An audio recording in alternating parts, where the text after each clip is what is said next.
I'm joined by a special guest tonight. She's the former governor of Alaska and vice presidential nominee. Please welcome Sarah Palin. Well, thanks, Larry. It's great to be here.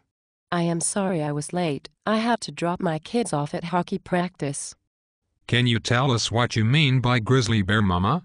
Well, Larry, all across this great country of ours, women are standing up and speaking out for common sense solutions to our problems. And I'm the head of that movement, so I'm the grizzly bear mama. Could you give us an example of a common sense solution to one of our problems? We don't like this transformation that is coming out of Washington, and we are going to do something about it.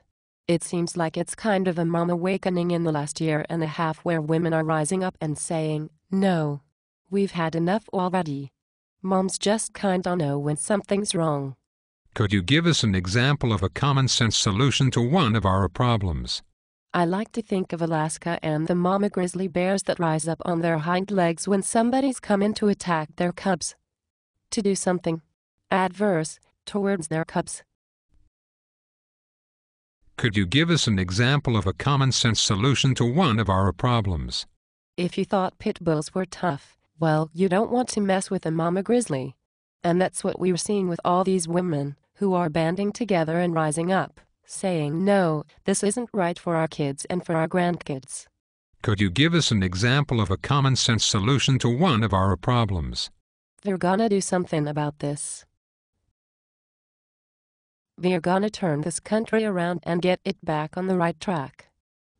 No matter what it takes, to respect the will of the people.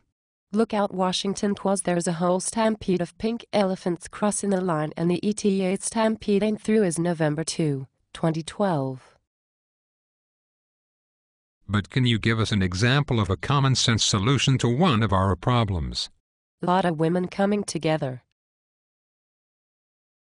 Did I say women are standing up and speaking out for common sense solutions to our problems? Yes, you did.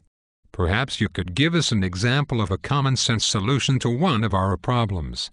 Well, Larry, I think I made myself perfectly clear. I think you are trying to make me look bad because you are one of those liberal media types. I just want you to answer the question. What is one example of a common sense solution to one of our problems? Well, Larry, to quote another great American young woman, I personally believe that U.S. Americans are unable to move forward because, some people out there in our nation don't have maps. And I believe our education, such as South Africa and the Iraq, everywhere, such as. And I believe that they should, our education over here in the U.S. should help the U.S., or it should help South Africa, and should help the Iraq and the Asian country, so we will be able to build up our future for us. Somebody get me a vodka and Red Bull. I quit.